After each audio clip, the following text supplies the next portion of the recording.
Hey CMA buddies, let's today continue with 9.2. 9.2 is very important because it contains a very important topic which is called as Porter's 5 forces framework, right? So before we move on to that particular topic, let's understand what exactly is industry and sector. Fine. Let's understand what exactly is industry. Industry is basically a group of firms producing the same principal product or service. So industry means there will be a lot of firms, a lot of organizations in which the same kind of products or services are being produced, right? For example, if I say LG, Samsung, or I can say Videocon, these all are part and parcel of one particular industry because they all produce electronic items, right? Similarly is the case with the service also. It can also be defined as a group of companies offering products or services that are close substitutes for each other. So it need not be mandatorily the same kind of product. Even if they are producing close substitute to each other, then also that will be termed as a part of an industry. Example can be companies in class of carbonated drinks and real fruit juices. So I can take an example of Pepsi, Coca-Cola and real fruit juice, like you have juices like Real. There's a brand name called as Real. So they all belong to one particular industry. This can be termed as close substitutes for each other as they serve the basic customer needs. Fine. So I hope you understand what exactly is industry. Now we understand what exactly is a sector. Group of closely related industries. Fine. So when industries are closely related to each other, that will be called a sector. So once we have companies which are very close to each other, that will form a part of industry. And when many industries are comes together, they form a group called as sector, right? So I hope the explanation is clear. Example can be that of an FMCG, that is fast moving consumer goods. It consists of several industries. What all industries it can have? Food and beverages industry, healthcare industries, household and personal care industries. So they all form a part of the particular sector. So I hope I'm clear. Industry is something where a lot of firms come together to form one group that produce the same kind of product or service, that is called as an industry. And when too many industries come together and they form a group, that is called as a sector, right? Then we come to a topic called as value chain. Okay, what do you mean by value chain? Categories of activities within and around an organization which together create a product or a service. Fine. For example, need not complicate this much. Value chain simply means you have many departments in the organization. That can be marketing, sales, operations, finance. Fine. So when they all come together for what? For producing a particular product or service, then in that case that becomes a part of a value chain. That's what it wants to explain. So now we'll read the definition once again. You would be able to correlate it in a better way. Categories of activities within and around an organization which together create a product or service. So that is called as a value chain. This concept was created by someone called as Michael Porter. It refers to an idea that a company is a chain of activities that transforms inputs into outputs. So basically all these activities come together for what? For transforming the input into the final product, or what we call as an output that customers value. So eventually all this that is being produced, that is being valued by the customer. Hence it is called as a value chain. Activities can be divided into two types. Now what are these two types of activities? One is called as a primary activity and the second one is called as secondary or the support activity. Fine. Let's understand what exactly is a primary activity. Primary activity is directly concerned with the creation or delivery of a product or service. Something which is directly correlated or concerned with the creation or delivery of product or service is called as a primary activity. Example, for a manufacturing business, primary activities are as follows. So manufacturing business, what can be the primary activities? Inbound logistics, okay, concerned with receiving, storing and distributing inputs to product or service, including material handling, stock control and transport, etc. So what exactly is an inbound logistics? Inbound logistics is nothing. Inbound, that means it is coming within the organization or to the organization. So what exactly this logistics will be concerned with? What this logistics will be concerned with? They will be concerned with receiving, storing and distributing. So they will be concerned with receiving, storing and distributing what inputs. So what you receive, you generally receive the inputs. So you receive, store and distribute inputs to product or service, including, and they also take care of material handling, stock control, transport, etc.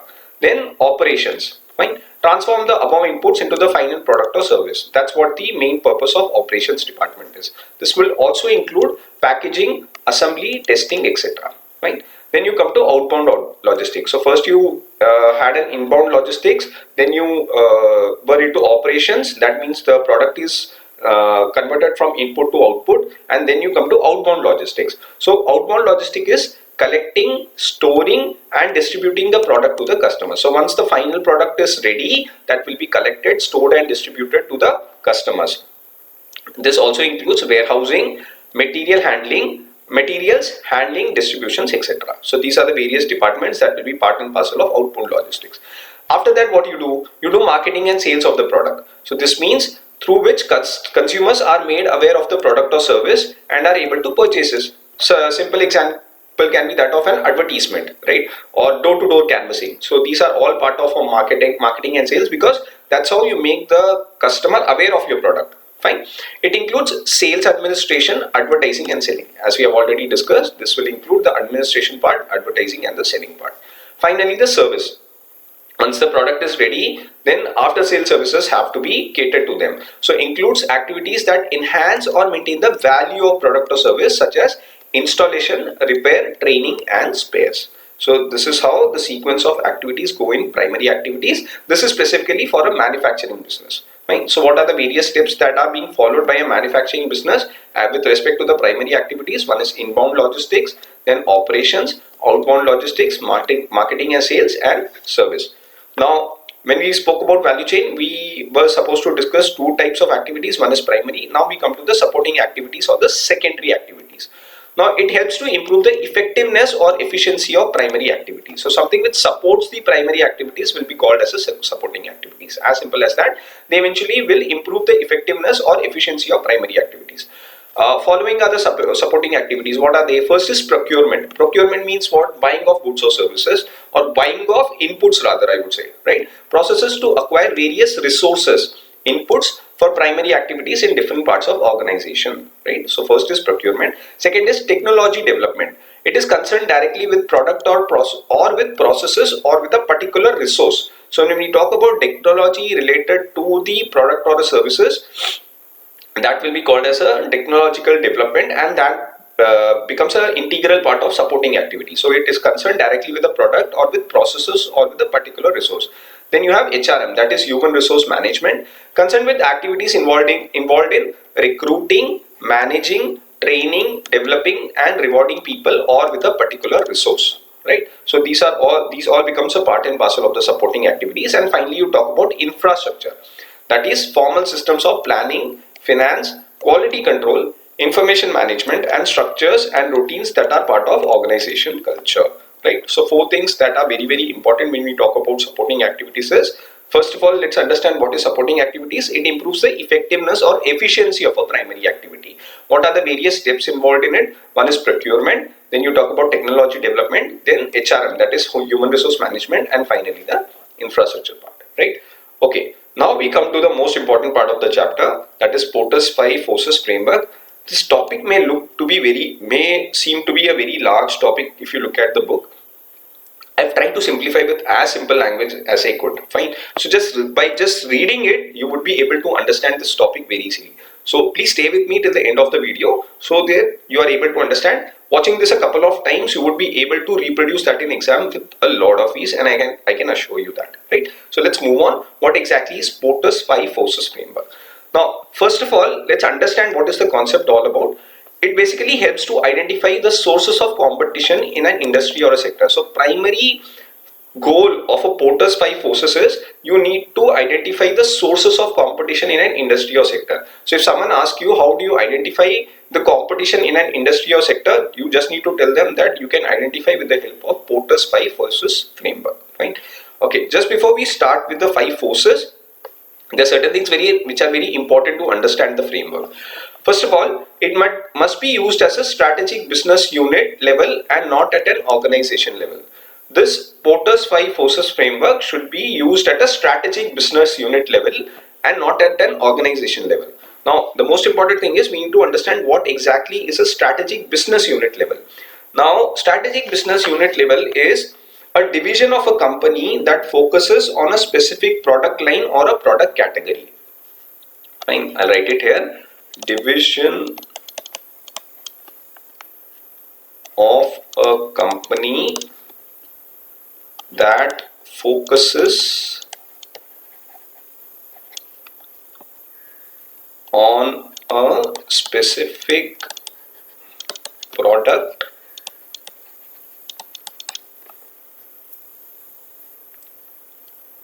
or a line, or it can be a product category. Let's understand with a simple example. You have a company which can produce a lot of computers. Company which is very famous for producing a computer. Let's take an example of company called as LG. LG produces computers. Fine. Now, if this LG company creates a separate brand of smartphones, in that case, this will be called as a strategic business unit level. Fine. The other example can be, for example, let's take another example of LG. Now, LG is known for what? It is known for electronic appliances.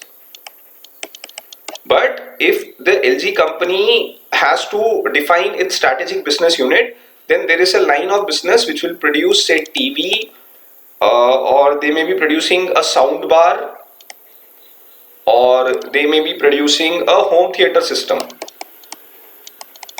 So in this LG company, the one which produces TV, soundbar and home theater system, these are all interrelated, right? And they form a very core part of the LG business. Hence, that is called as a strategic business unit level. I hope I make this clear. Fine.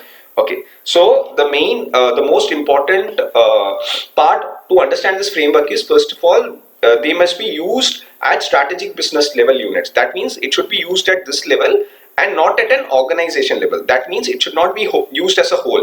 If you have a strategic business unit, then that case Porter's 5 forces framework should be used with respect to that particular strategic business unit level, or we call as a SBU level, strategic business unit level. Why is that so? This is because organizations are diverse in their operations and markets, because every product line may have a different operation structure, or they may have a different market altogether. So if you have to categorize it with respect to the market situation and the competition that exists, you got to categorize it. Hence, that's why you have to have a different SBU unit so that the demarcation becomes very easy. Fine. That's the first point. Secondly, it says it must not be used to give a snapshot in a time. What do you mean by snapshot? Snapshot simply means it should not give you a brief summary. It should be able to explain it in detail.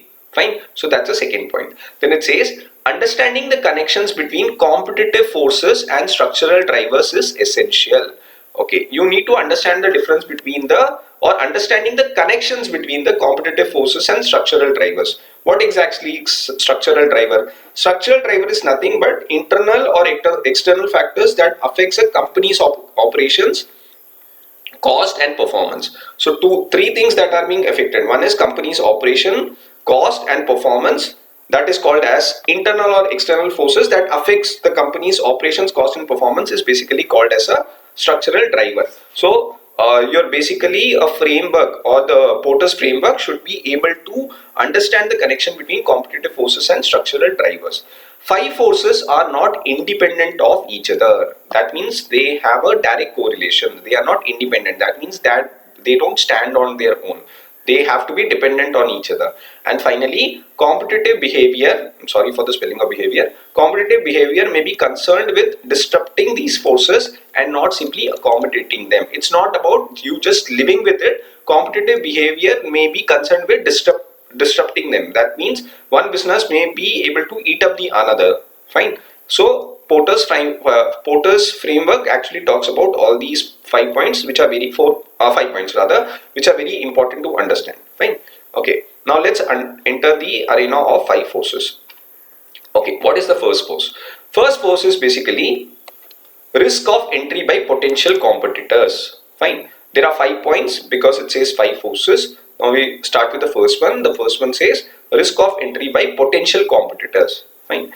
Okay, what does it mean? Potential competitors are one who are currently not competing but have capability to do so if they desire. Potential, that means they may. They are not existing right now, but they may enter the arena. arena of the environment, the business environment. So potential are the ones who are currently not competing. That means they are not yet in the picture, but eventually they will come. For example, let's take an example of Bajaj Finance.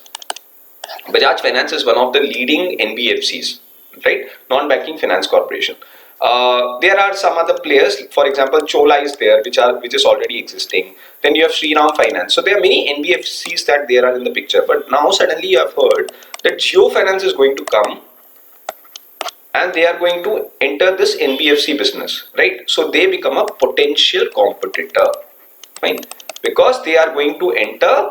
That means they becomes potential, someone who's expected to enter. So potential competitors are one who are currently not competing but have capability to do so if they desire. So Geo do have the competence to do that, but eventually, right now they are not, but eventually they will, right? So potential competitors can prove to be a threat to the profitability, obviously, because here the market is being shared by say 3 major players. Suddenly a 4th one comes and they are very dominant player. In that case, it's a high probability they may eat up the market share of yours.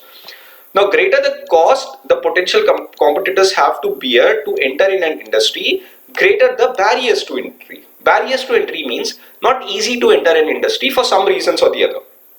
If I have to enter a business, then there may be many barriers to the entry. For example, the environment may be very competitive, or the infrastructure cost may be very high, or basically the players which are there who are already very large. For example, if you take the example of any company which is providing you phone as in your service provider, fine, it can be Airtel or it can be Geo, fine. You also have a Vodafone Idea. Let's assume it to be 3. Now suddenly if a new player wants to come in, it is not very easy because there's a lot of cost involved. You need to set up your mobile towers, you need to have a far reach, which is practically not possible. Hence, if you want to enter this arena of providing mobile service, then that becomes a great barrier of entry. That's what it talks about. So greater the cost the potential competitors have to bear to enter in an industry, greater the barriers to entry are. High entry barriers is likely to keep potential competitors out of an industry even though profits are high. Although the profits will be high, but since the barriers to entry are very high, potential competitors entering the arena becomes very far-fetched, right? So that's what is potential customer. Okay, now you need to understand 4 points with respect to this, by how and why potential customers, if they enter, can disrupt the business, and how they will, if they don't enter, how that can be profitable, right? In that case, let's understand the first point, which talks about economies of scale. This is something which you have heard a lot. You belong to finance background, so you may be knowing what exactly is economy of scale. I'll just explain that in simple terms. When unit cost fall, as a firm expand its output. So every unit cost that fall, as a firm expand its output, that is called as a economies of scale. Now, sources of scale of an economics include what do they include? They include cost reductions by mass producing standardized output. So if there is any cost reduction by bulk production, it's as simple as that. Cost reductions by mass producing standardized output. So if there is a cost reduction will be there if you produce on a larger scale. That's what is one of the examples of economies of scale. Then if you give a discount on bulk purchases of raw material inputs, then advantages gained by spreading fixed production cost over a large volume of output. So if you have a large volume, then your fixed cost automatically comes down. So that again is an economy of scale. Cost savings related to distributing, marketing and advertising over a large volume of output. Right? So anywhere which you have a large volume of output, there the economics of scales basically comes into the picture, because the larger the volume, your unit cost will automatically come down. So where all it can have an impact? First of all, you can have a cost reduction if you produce it in a mass scale. You can get a lot of discount if you do bulk purchase of inputs. If you have huge fixed cost but your production volume is huge, then in that case your fixed cost will automatically come down. And if you have a distributing, marketing and advertising over a large volume of output, there will be a lot of cost savings. So these are the basic fundamental of economics of scale, right? So if new companies desires to enter on a large scale to obtain economies of scale, they may bear a high risk associated with a huge investment.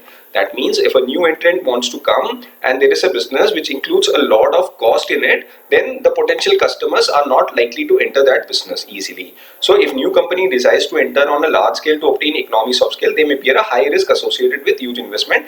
This threat of entry is reduced for established companies when they have economies of scale. So that means that it is easier for the existing clients to stay in the business, or existing organizations to continue in the business without any potential threat from the outside or the new entrants, right? Okay, the second one is what? The second one is brand loyalty. Exists when customers have preference for products of established companies. For example, if you talk about a toothpaste, come what may, it's been years that still people prefer Colgate to any other toothpaste. Although they have many other entrants now, and there has been a bit of competition, but still, if you ask what is one thing that you would like to use as a toothpaste, people will say Colgate.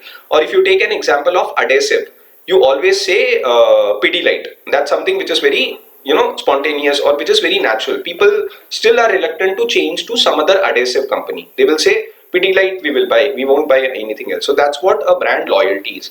Brand loyalty can be created by continuous advertisements. So you need to continuously advertise your product. Patent production of his product. You need to patent your product.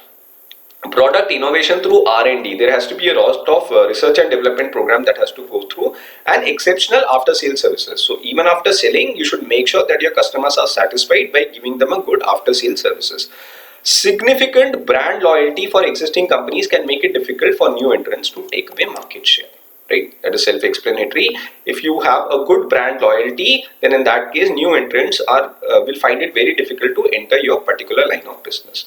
Fine. Then there is something called as customer switching cost. Switching means what? Moving from one product to another, or one organization to another, or one brand to another.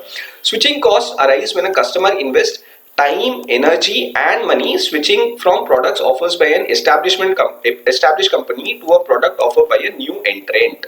Fine. So if you're moving from one company to another, then the customer, what they need to do is they need to spend a lot of time in research. They will research which is a better one. They have to spend some energy on that, and there is some money also that is involved. Right? So switching from products offered by an establishment company to a product offered by a new entrant. So when such costs are high, if your switching cost is very high, that means moving from one company to another becomes very high. Customers would prefer to stay with the established companies. That is very obvious, right? If I am switching and my costs are very high, then why would I move to some other company? I would rather continue to stay with the company I'm with already, right? So that's what is customer switching cost. Finally, it talks about government regulation.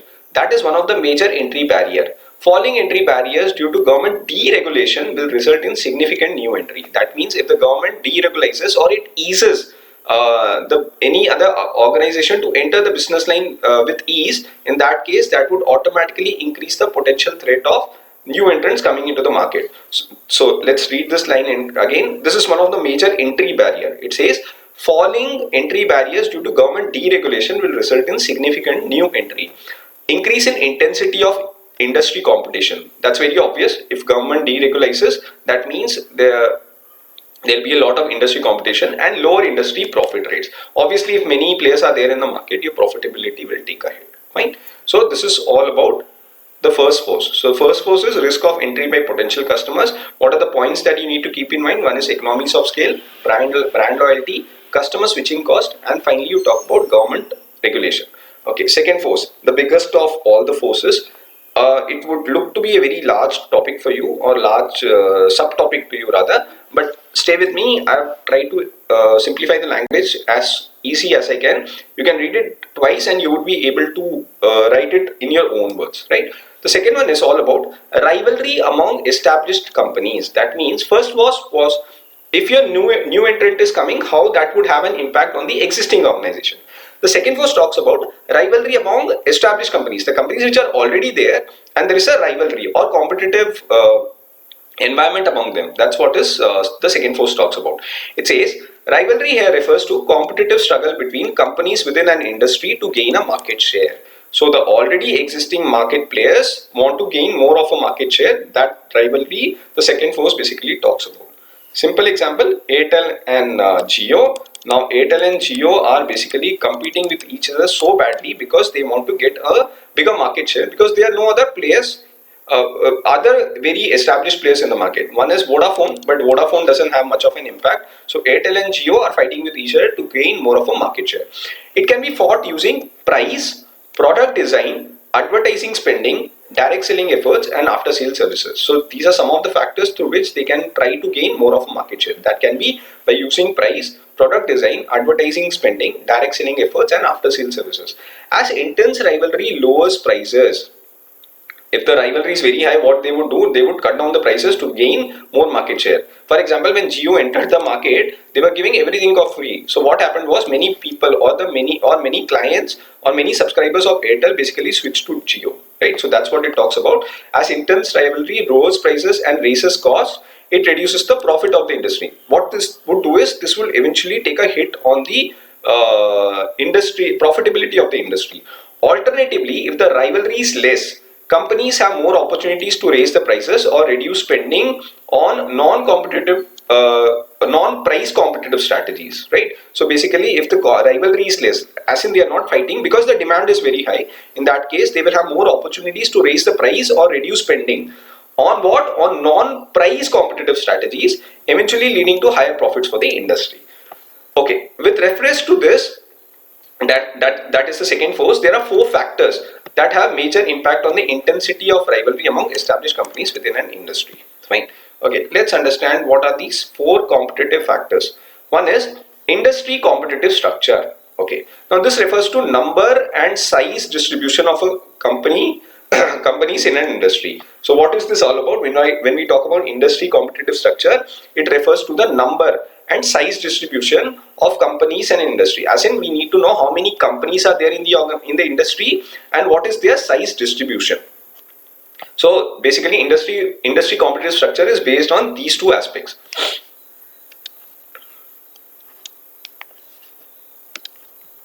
Right? So size distribution of companies in an industry. A fragmented industry consists of large number of small or medium sized companies, none of which is in position to determine the industry price. So if a company or an industry has a lot of fragmented companies, that means small companies they have, that means what? Fragmented means what? Large number of small or medium sized companies. Now if there are a lot of small and medium sized players, then in that case they will not be able to determine the industry price, right? They all will be competitive. If someone is of small size or a medium size, if their competitor is offering at say 10 rupees, then they are bound to offer at either 10 or 9. They can't go to level because they would lose their existing customers, right? Okay, in this industry competitive structure, there are certain points that you need to understand, which will determine how this industry competitive structure comes into play. Low entry barriers and commodity type products, difficult to differentiate, characterize many fragmented industries. So how do you categorize fragmented industry? If there is a low entry barrier and commodity type product, which are difficult to differentiate, that means they are very similar to each other. In that case, it's very obvious that the competition will be very high. Combination tends to cause boom and bust cycles as industry profits rapidly rise and fall. Boom and bust cycle means there may be boom as in they may be flourishing, or bust cycle, that means there may be a downfall. So there will be a lot of cycles like that, and that will take automatic hit on the industry's profit, which will rapidly rise and fall. Now low entry barriers flood the market with new entrants to encash profits when demand is high. That's very obvious. If the profits are very high, many entrants will enter the market if the entry barriers are very low. Eventually, it leads to excess capacity. Yes, because if there are a lot of entrants, that will lead to excess capacity, and companies will start cutting prices to use their spare capacity. Yes, this can lead to downfall of the industry. So if there is a lot of excess capacity and companies start cutting the prices, in that case, your industry profitability will take a hit, as it results in price war, which depresses industry's profit. So you cutting down the prices, that means your revenue coming down will automatically take a hit on your net profit, leading to some companies leave the industry forcibly. So if a lot of competition is there, your profitability may come down, or some of the companies may be incurring a regular loss. So that would force many of the companies to leave the industry itself, and that deters the entry of potential entrants. So that is two-way. That means first of all the existing players will leave and the new entrants will not enter. Hence we can say that fragmented industry structure is more of a threat than an opportunity. So if a lot of small or medium-sized companies do exist, that becomes more of a threat than an opportunity. Fine. Then economic boom times in fragmented industries usually short-lived. That means boom times is short-lived. That means you have a very small very limited time in which they basically prosper. Why? Because new entrants may lead to excess capacity, causing intense price competition and failure of less efficient enterprises. That is the same as it is repeated in the previous one. Minimizing cost is the best strategy to be profitable in boom and surviving subsequent bust. So the pricing, what you can do is in terms of earning your profitability, what a company can do is they can basically minimize the cost. That's the only way you can survive in the market. A consolidated industry is dominated by a small number of large companies. Fine. That is called as an oligopoly. Oligopoly means what? Oligopoly simply means where a small number of companies control the prices and supply of product or services, or by just one company. One company means what? A monopoly. And companies in such position are able to determine prices. So if there is an oligopoly, that means a large number of small companies are there. In that case, they will decide the price. Or if there is a monopoly, the company which is monopolistic will decide the price. In consolidated industries, companies are independent as one's competitive actions, change in the price or quality, etc., directly affects the market share of its rivals and thus their profitability. So basically companies are independent. We talk about a consolidated industry as one's competitive actions. That means anyone doing one particular thing, that is if they change the price or the quality, that will affect directly the market share of its rivals and that eventually will affect the profitability. Rivalries flare up when they try to undercut each other prices. Undercut means I am selling it for 9, you are doing it for 8, then I again do it for 7. That is undercutting each other prices.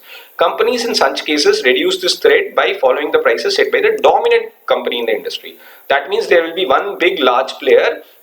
Whatever prices he is determining, the other smaller companies will follow the same path, right? So that's how that's what industry competitive structure talks about. Fine. Then the second point is industry demand. Okay, what is industry demand? Growing demand from new customers or additional purchases by existing customers tend to moderate competition. If there is a new demand by the growing demand by the new customers, or the existing customers itself are purchasing additional units, then that case that will moderate competition. How? By providing a larger scope for companies to compete for customers. Fine. Then growing demand reduces rivalry also, as all companies can sell more without eating away market share of others. If the demand is high, then every company can survive. That shouldn't be a problem. This can lead to high industry profits. Eventually, that will benefit the industry on a whole. Conversely, declining demand results in declining demand results in increased rivalry as companies fight to maintain market share and revenues. So the opposite is also very much true. So if the demands decrease, in that case what will happen? Their rivalry will automatically increase and then they will fight for gaining the market share and their revenues will take a hit. Demand declines when a customer exit marketplace. So if existing customers leave that market itself, or when they purchase less, that is converse of what we discussed in the first point. In this case, company can only grow by taking market share away from the other companies. Thus, declining demand is a major threat for the industry as it increases the rivalry among the established companies. Fine. Okay. Then we come to the third point that talks about the cost conditions. What does cost condition tell you? It says fixed costs are the ones that must be paid before firms makes a single sale. That means fixed costs are the ones sorry, there's a repeat, are the ones that must be paid before firms make a single sale. That's very obvious. If you need to make a product, there will be a fixed cost that will be incurred and that will happen before you make a sale. Now, industries where the fixed costs are high, profitability has a direct correlation to what sales volume, and desire to grow volume can spark intense rivalry. So if the fixed costs are high, your profitability has a direct correlation with what? Sales volume, and the desire to grow volume can spark intense rivalry. So your basic competition will be to grow the volume because you have to cover up your fixed cost. Fine. Industries where fixed costs are high, it is difficult to cover fixed cost and will not be profitable if sales volumes are low. If your volumes are low, you won't be able to cover your fixed cost. Therefore, what they will do is price cuts is a big incentive, and either they can do price cuts or they can, and or both, they can do increase promotional spending, boost the sales volume in order to cover the fixed cost. So two things they can do to increase their sales volume. First of all, they can do either the price cut, or secondly what they can do is they can increase their promotional spending or expenditure. When the demand is not high and too many companies simultaneously engaged in the same business, results can be intense rivalry and lower profits. So if the demand is high, that's absolutely fine. But if the demand is low, in that case, the companies, they may take a hit in their revenue and the profitability. Finally, you talk about something called as exit barriers. Now, exit barriers is something which we have already discussed in the first point also. But here also, when we spoke about the potential entrants, in established companies also, there are certain exit barriers. They are economic, strategic, and emotional factors that prevent a company from leaving an industry. Right? If a company is already established, these three reasons can be a reason why they may not be existing a particular industry. That can be economic, strategic, and emotional. High exit barriers can lock a company into an unprofitable industry where the demand is static or declining. So if the exit barriers are very high, the company may be forced to stuck in that particular unprofitable industry when the demand is static or declining. Static means it is stagnant, it is not going up. This can result in excessive productive capacity. Yes or no? Because if there is not demand, you cannot stop it because you already have to stay in the business. That can lead to excessive productive capacity, leading to intense rivalry and price competition as companies may cut prices to gain more orders and cover their fixed cost. Common exit barriers. What are the common exit barriers? First one is investment in high value assets or operating facilities who have no or little alternative uses or cannot be sold off later. So if you are investing in a high value assets, that means you are doing a lot of capital investment, or you invest a lot in the operational facilities. You are buying some expensive machines or a lot of land, a lot of fixed assets. Then in that case, and which doesn't have any other alternative use, and it cannot be sold off later, in that case, companies wants to leave the industry, it must write off the book value of such assets. If you buy a lot of assets which don't have any other alternative uses, and in that case you want to leave the industry, you must write off the book value of the assets. High fixed exit costs like health benefits or pensions that needs to be paid to workers when layoffs are done, when company ceases to operate. So if you're stopping the operations, the employees who are already working, they have to be given certain exit costs like health benefits or pensions. So that can lead to high fixed costs. Emotional attachments. For example, when a company's owners or employees are unwilling to exit from an industry due to sentimental reasons or because of pride. You have been there in the business for a very long time, and because of your emotional factor or you're very attached to that particular line of business, you don't want to leave. That can also be a big exit barrier. Economic dependence on an industry. As company relies on a single industry for its entire revenue and profit. Fine. So you have only one line of business, but company is not doing well, but you don't have any other alternative. You got to stay. That means your economic dependence. Economic dependence means what? Either your revenue is only based on that particular line of industry, then there is no other option other than for you to stay in that particular industry. Need to maintain an expensive set of assets to participate effectively in an industry. You need to maintain an expensive set of assets. That means the assets which are there for your day-to-day operations, and they are an expensive set, and you got to maintain them. In that case, you don't have any other option. Finally, you talk about bankruptcy regulation. Now, how does bankruptcy regulation comes into picture? Where an insolvent company is bound to continue operations and to reorganize under this act. That means they are compelled either by the creditors or the law, right? So in that case, they are told not to close the company, so they are bound to do that. In that case, what will happen is these regulations can keep unprofitable assets in the industry, causing regular excess capacities. So they are bound to stay although they are not making profits, and that will lengthen the time required to bring industry supply in line with the demand, right? So in that case, the supply will be excess but the demand will be low, and that can again be a big exit barrier, right? Now let's start with the third force. The third force talks about the bargaining power of the buyers. Fine. Okay, industry buyers may be the individuals. So we specifically are talking about the industry buyers.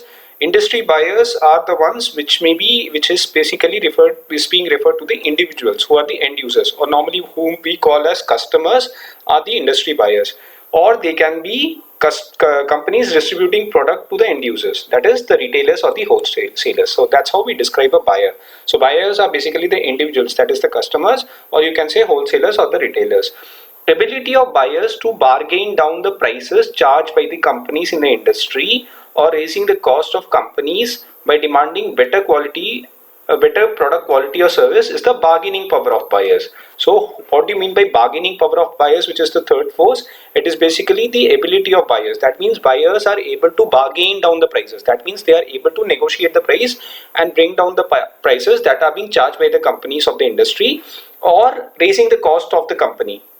How they will raise the cost of the company? That is, the buyers will raise the cost of the company by demanding better product quality or the service. Fine. Powerful buyers are threats, as they can lower prices and raise cost, eventually squeezing out the profits out of an industry. That's but obvious, because if the buyers have the upper hand, in that case they will prove out as a threat. Why? Because they would be able to negotiate and bring down the prices, and also they would be able to raise the cost, which will reduce the profits of the company. Conversely, that means the other way around, when buyers are in a weak position, what companies can do is they can raise prices and reduce cost. By how? By lowering quality, eventually increasing the level of industry profits. So other way around is also equally true. So if the buyers are more powerful, they would be able to negotiate the prices and bring down the prices and increase the cost. That would eventually cut down the profits of the industry, and vice versa. Buyers are most powerful in the following circumstances. So we need to know the situations where the buyers are actually powerful. How do I remember this? Is BCE square. Fine. It's okay if you want to remember it through acronyms, it's fine. I find it more comfortable to remember. Fine. Okay, what does it is not in order. Just to make it easy, I have written it as BCE square. The first one is choice. Fine. How what does choice has to play a role in the bargaining power of buyers? When buyers have a choice, if industry is monopoly, they lack choices. That is obvious, because if there is only one company, for example, previously when there used to be, again we'll talk about the network companies, that is the cellular companies. So there was only Airtel. So when Airtel was there, there was no bargaining power for the buyers, because they didn't have an option. If you need to have a mobile, you will only go for Airtel. Fine, assuming that there was only Airtel at that point in time. But then what happened? Jio came and Vodafone Idea came. Then they started having more options as such. So when the buyers have a choice, then they will have more bargaining power. So more companies will give them a more choice, and that eventually will hit the profitability of the industry. So if the industry is monopoly, they lack choices, whereas if there are two or more companies, they clearly have a choice. Fine. Secondly, it says when purchases are made in bulk, large quantities or bulk quantities. So if you buy something in a large quantity, then obviously you will negotiate with the buyer, with the seller rather, and you will tell that you cut down the prices. So that will again give a bargaining power to the buyers. In such cases, they can bargain for price reductions. Yes. Then when there is excessive supply and industry depends on buyers for a large percentage of its total orders. Now, if you look at the current scenario, you can see the inflation is at a very high end. And if someone has gone through the news, they would have seen that many of the car companies have a lot of excessive supply. Now, the supply, if has to be disposed of, when the people are not buying a lot of things, then in that case what they will do is they have to cut down the prices. So that means whenever the supply is high, there will be bargaining power for the buyers. When there is an excessive supply in industry, it depends on the buyers for a large percentage of its total orders. So this is excessive supply. Then when the switching cost, if you remember, we have already discussed about switching cost. Switching cost is what? You changing from one player to the another player, that is one company to the another company, for the purchase of your products. Why? Because of any reason. It can be quality, it can be price, there can be several factors. So when the switching cost to another supplier is low, right? So if you have to migrate from one supplier to the another, now if you want to migrate from Airtel to Jio, and Jio is offering you better prices, fine. So the switching cost is basically low. So in that case, what will happen is you will have more bargaining power as a buyer. When switching cost to the another supplier is low, it happens when it is economically feasible for buyers to purchase an input from several companies at once. Prices can be easily negotiated by the buyers. So they can simply say, if I go to that company, I'll find a better price. So they will have more of a buying power. So this is a point of switching cost. Buyers threaten to enter the industry and independently produce the product, hence supplying their own needs. That means self-help. They can produce their own products. In that case, all the existing players in industry will take a hit. So buyers, when they threaten to enter the industry and independently produce the product, supplying their own needs, in that case also they will have a immense buying power. So the points are choice, bulk buying, excessive supply, switching cost, and self-help. So what I've done is BCE. That means they are in order. BC, you don't have D in between, so BCE. So B stands for bulk buying, C stands for choice, E stands for excessive supply, and S square stands for switching cost and self-help. Right. So that's all about the third force. Now we come to the fourth force. Now this is the reverse of what we did in the previous point. This is the bargaining power of suppliers, right? How do suppliers have a bargaining power? Let's have a look at that. These are the organizations that provide inputs into the industry like material, services, and labor, right? Suppliers with reference to the companies, fine. So if someone is a supplier to the company, how will they have a bargaining power? So what exactly can they be supplying? They can be supplying material, services, and labor to the industry.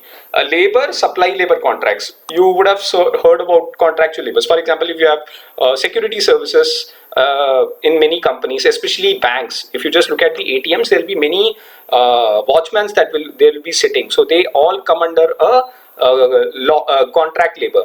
Similarly, if you look at the housekeeping services in many companies, you will see that they are basically being supplied by the supplier. It's not that something company recruit their own people. So that's what it is being here referred to, right? So what do you mean by bargaining power of suppliers?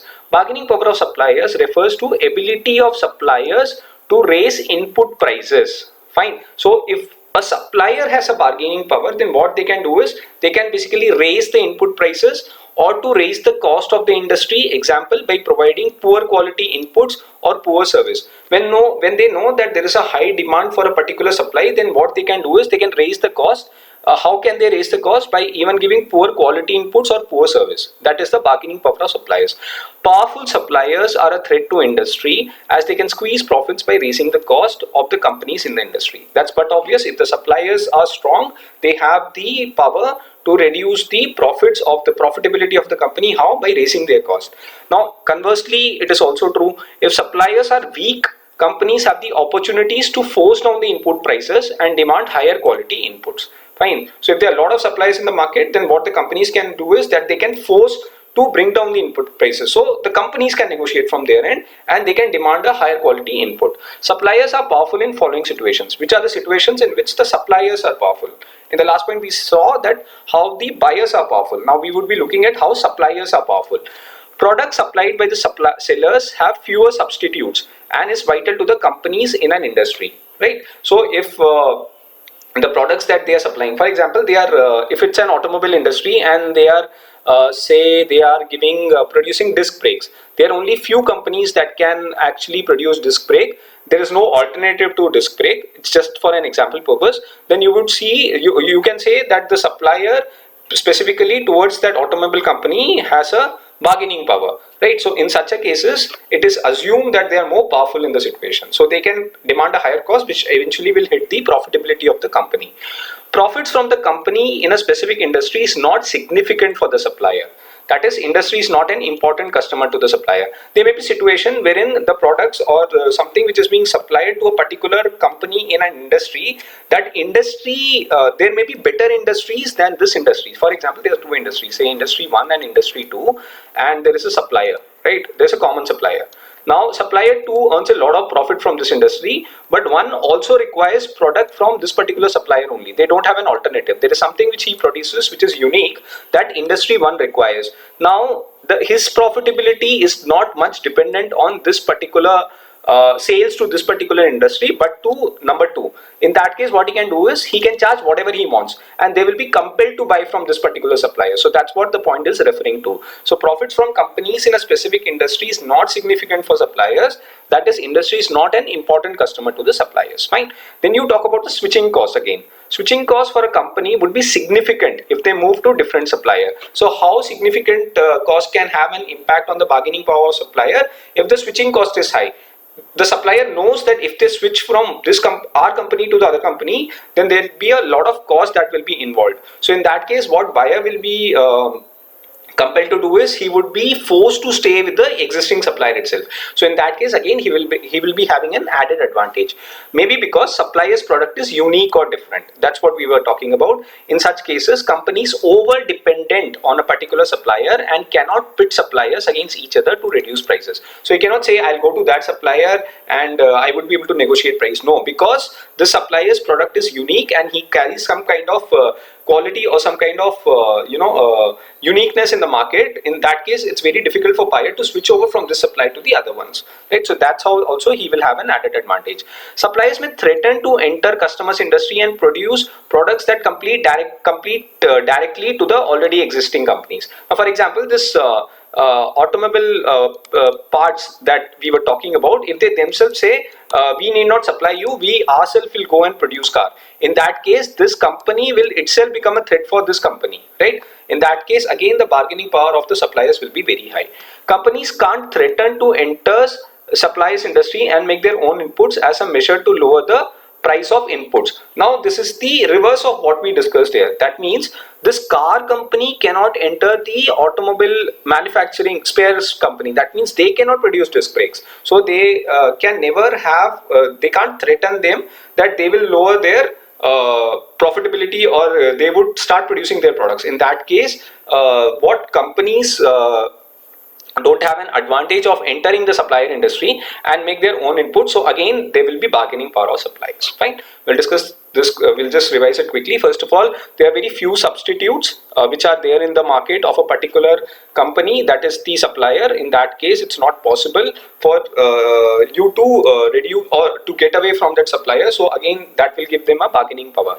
Secondly, if the profits from a company, if there are two companies and one has an added advantage and the supplier has an added advantage and he's not fully dependent on the profitability from the one industry, then again that's a bargaining power. Switching cost, if it is very high and the companies are over dependent on a particular supplier and they cannot negotiate the price by saying that they will move on to another supplier, in that case it gives an added advantage to the suppliers. Suppliers can threaten to enter the industry itself in which the buyer is already producing products, and the companies in reverse cannot enter the suppliers industry, right? That will also give a bargaining power to the suppliers, right? Now we talk about the last point, that is the fifth force. Fifth force talks about what? It talks about the substitute products. Okay, now substitute products we have already discussed. For example, if there is a tea company and a coffee company, if the prices of tea is basically goes high, then the customers obviously have a option of switching to the coffee, right? So if the tea prices go up, then there is a high probability that the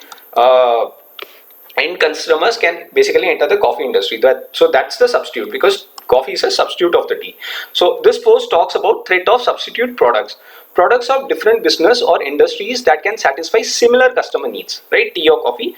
Example, coffee companies indirectly competes with tea and soft drink companies, since all three are non-alcoholic drinks, right? So if you don't have coffee, you can go for tea. If you don't have tea, you can go for soft drinks. So that again becomes that becomes a force, and that is the substitute product force that we are talking about. Now, existence of close substitutes is a big threat. Why? Since there are limits to the prices that companies in one industry can charge for this product, eventually limiting industry or industry profitability. That means this tea company can only have a certain price fixed to it, and they will have a very limited margin on that, because if at all the tea company raises its price way too much, then as we already discussed, the end customers or the beneficiaries are likely to move towards the coffee company. So that's what it is talking about.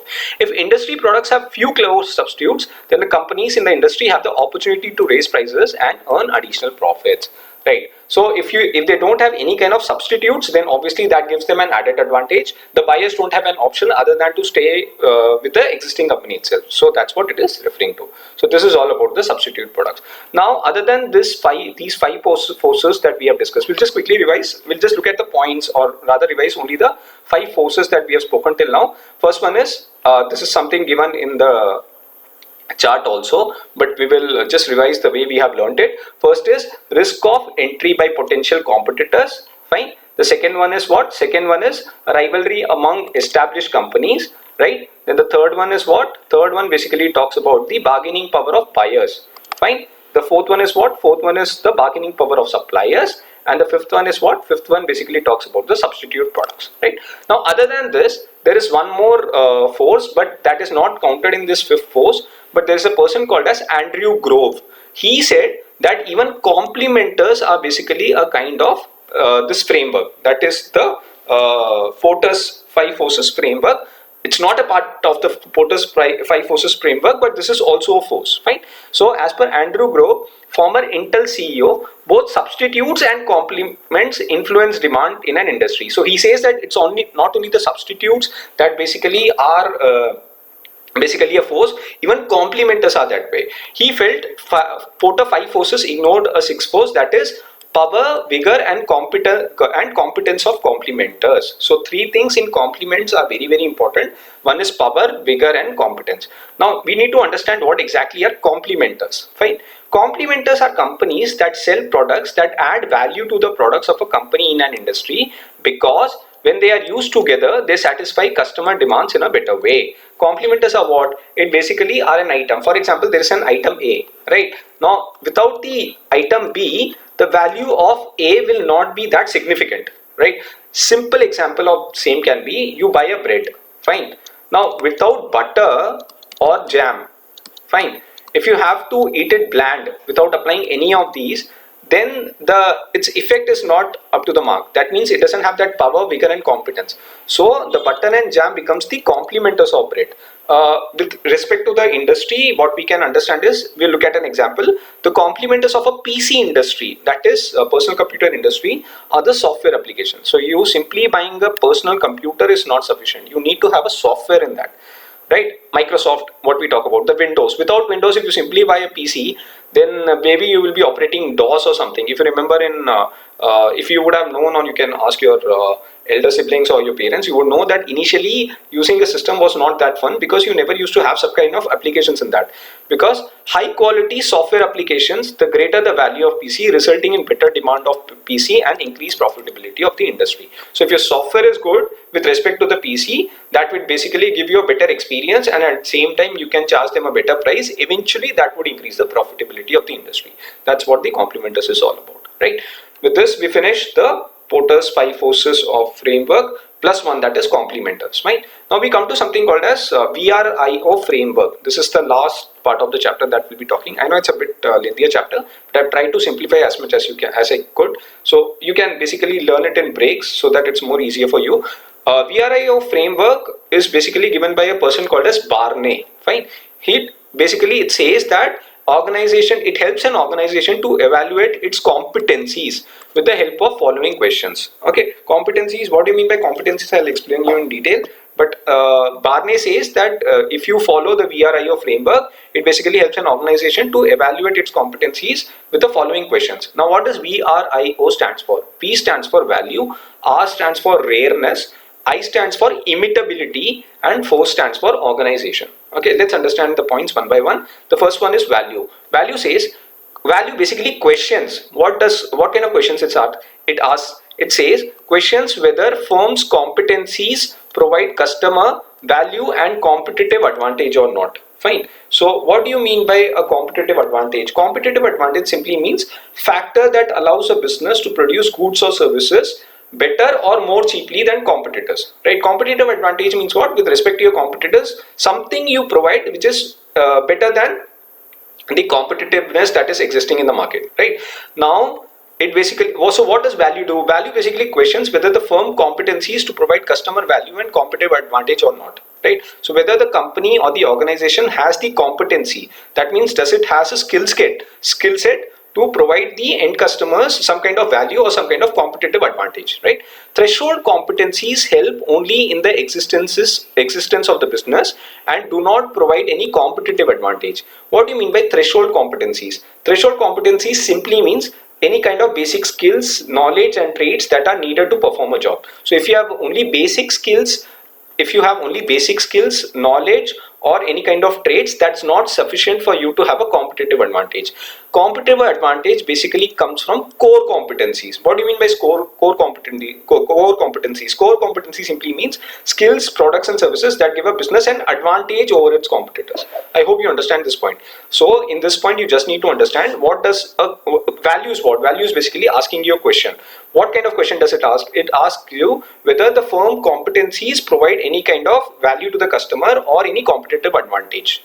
Fine. Now, if you have only threshold competencies. Threshold means very basic skills, knowledge and traits that will only help you in the existence, but that won't give you a competitive advantage. How does a competitive advantage a company can achieve? It can achieve a competitive advantage only from the core competencies. Core competencies simply means skills, products and services that a business has an advantage over its competitors. Fine, I hope you understand this. Now the next one is rareness. Rareness means was rarity. Rarity means something which is very unique or very hard to find. Fine. Now this point questions you, to what extent competencies of the firm are rare. So how rare are the competencies of the firm? Rarity in comparison to the rivals or the competitors. So when we talk about the rareness, this rareness is with respect to the rivals or the competitors. The rarity factor can help organization to be competitively superior to its rivals.